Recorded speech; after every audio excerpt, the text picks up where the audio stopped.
प्यारे बच्चों, आपका दिन मंगलमय हो। अगर आप नए हैं तो इस चैनल को सब्सक्राइब कर लें। आज हम शुरू करेंगे गोस्वामी तुलसीदास के द्वारा लिखी गई रचनाओं की व्याख्या। उससे पहले करेंगे हम जीवन परिचय। गोस्वामी तुलसीदास का जन्म 1532 बांदा उत्तर प्रदेश में हुआ। जिले के राजापुर गांव में माना जाता है।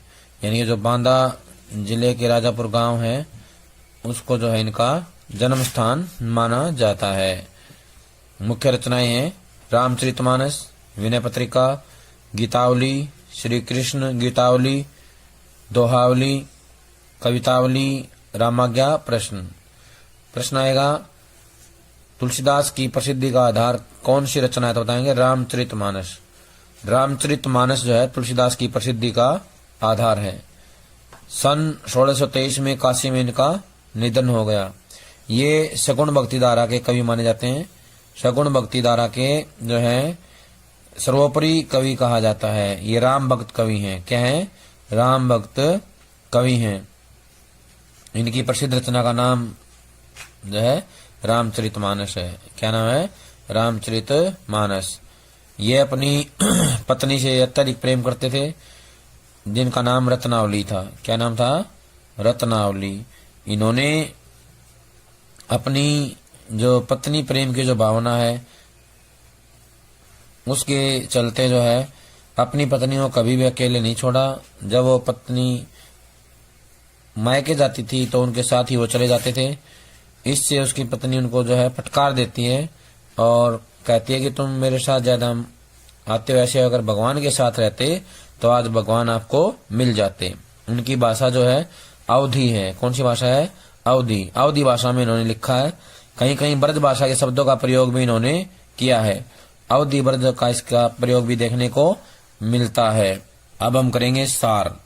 इनके द्वारा जो लिखित कविताएं हैं या जो रचनाएं हैं उनके बारे में। पहले हैं कवितावली के पद।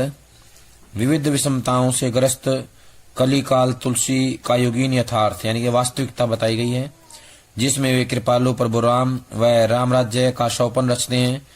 युग और उसमें अपने जीवन का न सिर्फ उन्हें गहरा बोध है बल्कि उसकी अभिव्यक्ति में भी वे अपने समकालीन कवियों से आगे हैं।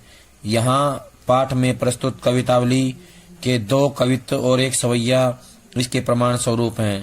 पहले छंद किसबी किसान में उन्होंने दिखलाया है कि संसार के अच्छे बुरे समस्त लीला प्रपंचों का आधार पेट की आग है या पेट की दारुण आग है।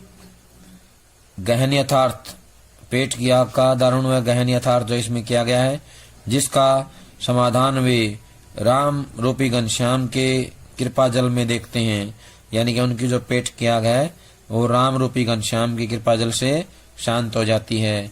इस प्रकार उनकी राम भक्ति पेट की आग बुझाने वाली यानी जीवन के यथार्थ संकटों का समाधान करने वाली है।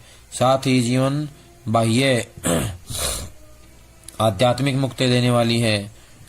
दूसरे छंद खेती न किसान में प्रकृति और शासन की विषमता से उपजी बेकारी व गरीबी की पीड़ा का यथार्थ पर चित्रण करते हुए उसे दशानन से उपमित करते हैं। तीसरे छंद दूत कहो में भक्ति की गहनता और सघनता में उपजे भक्त हृदय के आत्मविश्वास का सजीव चित्रण है, जिससे समाज में व्याप्त जात पात और धर्म के विभेदक यानी बांटने वाले दुराग्रहों के तिरस्कार का साहस पैदा होता है। इस प्रकार भक्ति की रचनात्मक भूमिका का संकेत यहाँ है, जो आज के भेदभाव मूलक सामाजिक राजनीतिक माहौल में अधिक प्रासंगिक है। इसके बाद हम पढ़ेंगे रामचरितमानस के लंका कांड से गृहीत लक्ष्मण के शक्ति बाण लगने का प्रसंग कवि की मार्मी शतलों की पहचान का एक श्रेष्ठ नमूना है। भाई के शोक में विगलित राम का विलाप धीरे धीरे प्रलाप में बदल जाता है, जिसमें लक्ष्मण के प्रति राम के अंतर में छिपे प्रेम के कई कोण सहसा अनावृत हो जाते हैं, यानी सामने आ जाते हैं। यह प्रसंग ईश्वरीय राम का पूरी तरह से मानवीकरण कर देता है, जिससे पाठक का काव्य मर्म से सीधे जुड़ाव हो जाता है। यानी कि जो काव्य का मर्म है, काव्य का जो मुख्य भाव है, उससे घटना सीधे जुड़ जाती है, काव्य मन से जुड़ाव हो जाता है और वह भक्त तुलसी के भीतर से कवि तुलसी के उभर आने और पूरे प्रसंग पर उसके छा जाने की अनुभूति कराता है। इस घने शोक परिवेश में हनुमान का संजीवनी लेकर आना कवि को करुण रस के बीच वीरस के आविर्भाव के उदय के रूप में दिखता है। यानी कि जो संजीवनी बूटी लेकर के आते हैं हनुमान जी, वो जो है करुण रस के बीच में वीरस के आविर्भाव की जैसे दिखाई देता है। यह उपमा अद्भुत है और काव्यगत करुण प्रसंग को जीवन के मंगल विकास की ओर ले जाती है। कहने का आशय है कि वह जीवन में मंगल की कामना करने वाली है। अब हम करेंगे व्याख्या। कवितावली उत्तरकांड से लिए गए हैं। किसबी किसान कुल बनिक भिखारी बाट, चाकर चपल नट चोर चार चेट की, पेट को पड़त गुन गड़त चढ़त गिरी, अटत गहन गन अहन अखेट की। किसबी होता है काम, धंधा, यानी कोई भी कार्य। जीवन को चलाने के लिए लोग काम करते हैं, कोई कुछ काम करता है, कोई कुछ काम करता है। किसान कुल, किसान और उसके परिवार के लोग जो हैं क्या करते हैं, खेती का काम करते हैं। बनिक होता है बनिया, बनिया व्यापार करता है। भिखारी भीख मांगता है। बाट चरण बाट जो होते हैं राजाओं का गुणगान करते हैं, राजाओं की प्रशंसा करते हैं, चारण। चाकर होता है नौकर। चपल नट होता है ऐसे जो उछल कूद के तमाशा दिखाने वाले होते हैं, उछल कूद करने वाले होते हैं, वो होता है ऐसे कलाकारों बोलते हैं चपल नट। चोर होता है चोरी करने वाला। चार होता है दूत, गुप्तचर जिसे कहते हैं। चेटकी होता है जादू का खेल दिखाने वाले। बाजीगर छोटा मोटा खेल दिखाने वाले होते हैं, वो होते हैं। पेट को बढ़ता है, पेट में ही पच जाता है, हजम हो जाता है। गुण गढ़त यानी कि अपने अंदर अलग अलग विधाओं का निर्माण करते हैं, गुणों का निर्माण करते हैं। चढ़त गिरी ऊंचे ऊंचे पहाड़ों पर चढ़ जाते हैं। अटत गहनगन अटत होता है घूमना, गहनगन होता है गहरे जंगल में, वन में। अहन होता है भिन्न, अखेटकी होता है शिकारी। ऊंचे नीचे होता है अच्छे बुरे। कर्म होता है कार्य। धर्म अधर्म होता है धर्म और अधर्म के। करी माने करना। पेट ही को पचत यानी ये सब पेट में पच जाता है। बेचत बेटा बेट की, अपने बेटे और बेटी को भी बेच देते हैं। कवि कहता है कि इस संसार में, दुनिया में मेहनत करने वाले लोग भी रहते हैं, अलग अलग काम करने वाले लोग मिलते हैं। कुछ मेहनत करते हैं, मजदूरी करते हैं। किसान कुल के लोग होते हैं, खेती का काम करते हैं। व्यापारी व्यापार करता है। भिखारी भीख मांगता है। बाट जो है, चारण जो होते हैं राजा गुणगान करते हैं, प्रशंसा करते हैं। नौकर नौकरी करता है। चपल नट जो है उछल कूद करके तमाशा दिखाते हैं, खेल दिखाते हैं। चोर चोरी करता है। गुप्तचर सूचनाएं इकट्ठी करने का काम करता है। और जो बाजीगर हैं, छोटा मोटा खेल दिखाने वाले, वो जो है अपना बाजीगर का खेल करते हैं। सारे लोग तरह तरह के काम करते हैं। ये सब काम वो अपना पेट पालने के लिए करते हैं, अपनी भूख मिटाने के लिए करते हैं। पेट को पड़त वो ऐसा इसलिए करते हैं क्योंकि ये सब पेट में हजम हो जाता है, पेट की भूख को शांत करने के काम आता है। लोग ऊंचे ऊंचे पर्वतों पर चढ़ जाते हैं, ये भी इसीलिए करते हैं ताकि उनके पेट की भूख शांत हो सके।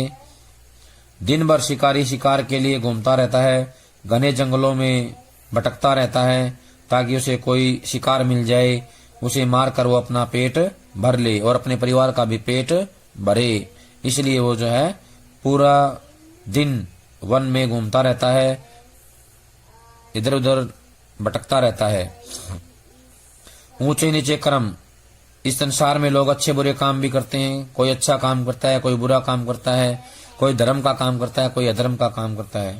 संसार में सभी प्रकार के लोग रहते हैं। वो सब ये काम अपनी आजीविका चलाने के लिए करते हैं, अपना जीवन चलाने के लिए करते हैं।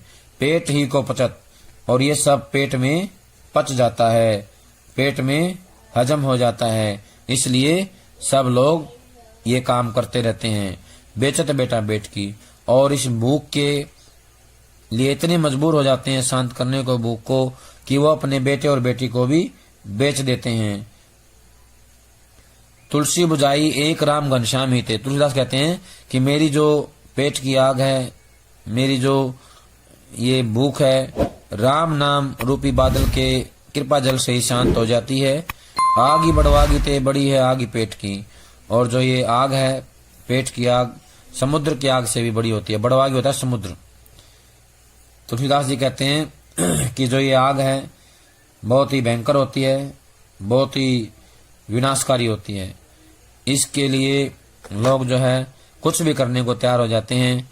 और इस आग के आगे समुद्र की आग भी कुछ नहीं है। समुद्र की आग भी छोटी पड़ जाती है। कहने का आशय है कि संसार का कटु सत्य है कि लोग इस भूख के हाथों मजबूर होकर के ऐसे ऐसे काम करते हैं जो उन्हें नहीं करने चाहिए, जो उनके लिए अत्यधिक नुकसानदायक होते हैं, बहुत ही श्रमनाक होते हैं, वो भी उन्हें करने पड़ते हैं। अब हम करेंगे इसके अंदर अलंकार कौन सा है, तो बताएंगे कि इसमें अलंकार जो है रूपक अलंकार मिलता है।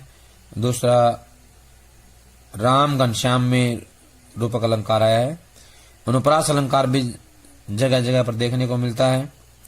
आगी बढ़वागी ते बड़ी आगी पेट की, इसमें गतिरेक अलंकार है। क्या है? गतिरेक अलंकार का प्रयोग किया है। भाषा बताएंगे इसके अंदर साहित्यिक ब्रजावधि का प्रयोग किया गया है। साहित्यिक भाषा ब्रजावधि। कवित इसमें छंद है। कवित अपने आप में छंद होता है। कवितावली में कवित छंद है। और इसमें जो है कवि ने बताया है कि जो उस समय के उनके युग में जो क्या स्थिति थी, लोगों का व्यवहार कैसा था, लोग कैसे काम करते थे, ये सब दिखाने का प्रयास किया गया है। और ये बताना चाहा है कि लोग जो है पेट की आग के हाथों मजबूर होकर अपने बेटे और बेटी को भी बेच देते थे। कहने का आशय है कि पेट की आग अत्यंत ही भयंकर होती है, भयानक होती है। खेती न किसान को, भिखारी को न भीख भली, बनिज को बनिज न चाकर को चाकरी, जीविका विहीन लोग सिद्धमान सोच बस, कहें एक एक अंशों कहाँ जाई का करी, वेद हूँ पुराण कही लोक हूँ बिलोकियत, सांकरे सबई पे राम रावरे कृपा करी, दारिद्र दशानंद दबाई दुनी दीन बंधु, दुरित दहन देखी तुलसी हाहा करी। खेती के लिए लोगों के पास जो है जमीन नहीं है, किसान कैसे खेती करें, उनके सामने ये समस्या आ गई है। इसमें बताया गया कि हमारे समाज में जब तुलसी का युग था उस समय जो है सभी बेरोजगार थे, उनके पास कोई भी काम करने के लिए नहीं था। बनिज होता है बनिया, बनिए को व्यापार नहीं था, नौकर को नौकरी नहीं थी, किसान के लिए खेती करने के लिए जमीन नहीं थी, भिखारी को भीख नहीं मिल रही थी। बलि, बलि होता है दान, लोगों को जो है दान के लिए अनाज डालने के लिए नहीं मिल रहा था। कहने का आशय है कि कवि हमें बताता है कि समाज में ऐसा बुरा समय आ गया है, ऐसे बुरे हालात हो गए हैं कि किसान के पास खेती करने के लिए कोई जमीन नहीं है, कोई साधन नहीं है, और भिखारी को भीख नहीं मिलती है मांगने पर भी, व्यापारी को व्यापार नहीं मिलता है, नौकर को नौकरी नहीं मिलती है, बलि के लिए डाला जाने वाला अनाज भी उनके पास नहीं है। जीविका विहीन, लोगों के पास गुजारा करने के लिए कोई साधन नहीं है, सभी बेरोजगार हो गए हैं, किसी के पास कोई काम नहीं बचा है। कहने का आशय है कि हर तरफ बेरोजगारी का माहौल छाया हुआ है, सब एक दूसरे से एक ही बात कर रहे हैं, सबकी एक ही सोच है, सिद्धमान होता है परेशानी दुख, सबकी एक ही परेशानी है, एक ही दुख है, और सभी यही बात सोच रहे हैं, एक ही बात सोच रहे हैं, कहें एक एक अंशों, सब एक दूसरे से कह रहे हैं कहाँ जाएं का करें, यानी क्या काम करें, ऐसा काम कौन सा है जिससे उनके जीवन चलने लगे, उसके जीवन में गति आ जाए, उनका गुजारा संभव हो जाए। हर व्यक्ति परेशान है, हर व्यक्ति दुखी है, क्योंकि उनके पास कोई काम नहीं बचा हुआ है। वेदों पुराण कहीं, वो कहते हैं कि वेदों और पुराणों में कहा गया है, ये बताया गया है कि भगवान राम जो है लोक हूँ बिलोकत, और इस संसार में देखा भी गया है जब संकट आते हैं तो उनको दूर करते हैं, संकट के समय में वो सबकी रक्षा करते हैं।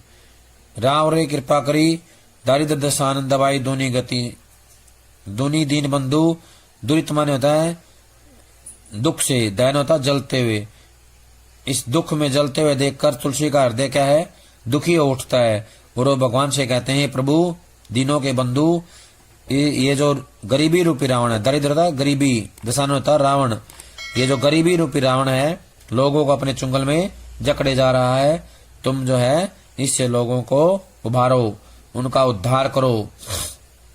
कहने का आशय है कि यहाँ पर कहते हैं तुलसीदास जी, प्रभु राम अपनी आस्था दिखाते हुए या प्रभु राम के प्रति अपनी जो है गहरा विश्वास दिखाते हुए वो बता रहे हैं कि वेदों और पुराणों में कहा गया है, उनमें ये बात लिखी गई है, संसार में देखा भी गया है कि जब दुख आता है, कष्ट आता है, तो उस समय भगवान सबके कष्टों को दूर कर देते हैं। प्रभु श्री राम सबके संकटों को दूर करते हैं।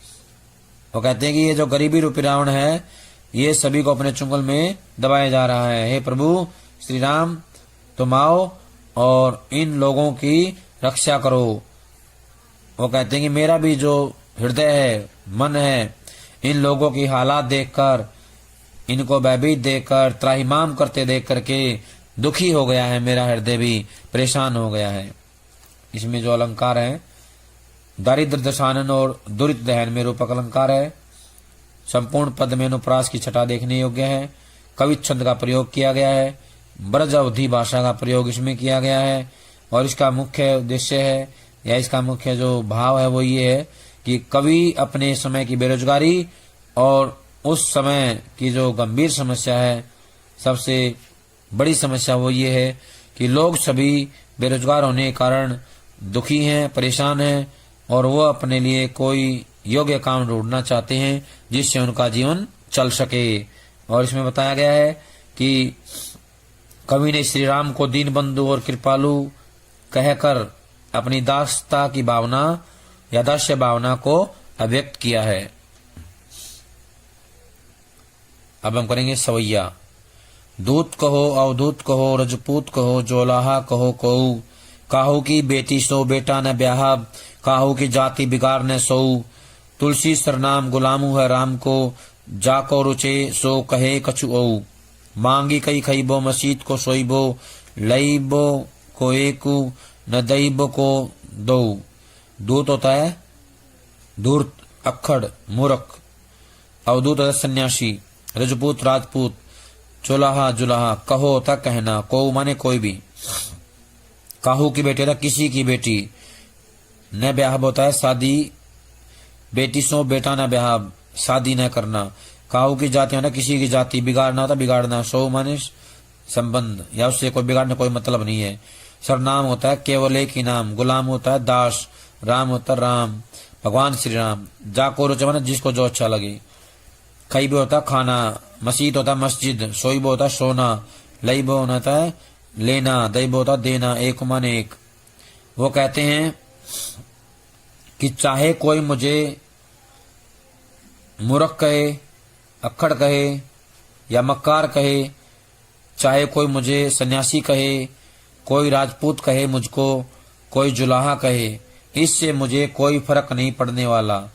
चाहे मुझे कोई किसी नाम से इस दुनिया में पुकारे, मेरे ऊपर इससे कोई प्रभाव नहीं पड़ेगा। काऊ की बेटी सो बेटा न ब्याह, क्योंकि मुझे किसी की बेटी से अपने बेटे का विवाह नहीं करना है, क्योंकि मुझे इस संसार के जो रीति रिवाज हैं, नाते हैं, उनसे कोई संबंध नहीं है। काऊ की जाति बिगाड़ने सो, और मुझे किसी की जाति भी नहीं बिगाड़नी है, ऐसा काम भी नहीं करना है कि किसी की जाति बिगड़ जाए। तुलसी सरनाम गुलाम है राम को, तुलसी तो केवल राम के नाम का गुलाम है, राम का ही दास है, जिसको जो रुचे अच्छा लगे वो कहता रहे, जिसको जो अच्छा लगे उसी नाम से मुझे पुकारे। मांगी कई खेबो, मेरा तो एक ही काम है, मांग के खाता हूँ, मस्जिद में सोता हूँ, लईबे को एक नू, मेरे पास लेने के लिए एक नहीं है और देने के लिए दो नहीं है। कहने का आशय है कि न तो मैं किसी से एक लेता हूँ, ना किसी को एक देता हूँ, मैं हमेशा राम नाम के भजन में मस्त रहता हूँ। इस दुनिया से मेरा कोई लेना देना नहीं है, मुझे लोगों के द्वारा की गई प्रशंसा या निंदा से कोई मतलब नहीं है। मैं अपनी मस्ती में मस्त रह करके भगवान श्री राम का नाम लेता हूँ, भगवान श्री राम को याद करता रहता हूँ। इस पूरे जो है सवैया छंद में जो है क्या है, अलंकार की छटा देखने को मिलती है। लेना एक न देना दो, इस मुहावरे का प्रयोग किया गया है। और इसके अंदर मुख्य भाव ये है कि कवि जो है अपने जीवन में अनेक अपवादों और विरोधों का सामना करता था, परंतु कवि ने अपने विरोधियों की परवाह न करके राम की भक्ति में मस्त होकर अपना जीवन गुजारा। और इसके माध्यम से बताया गया है कि कवि भगवान श्री राम का दास है। प्यारे बच्चों, आज जो काम करवाया है सभी इसको कापी में लिख करके याद करेंगे। सभी का बहुत बहुत धन्यवाद।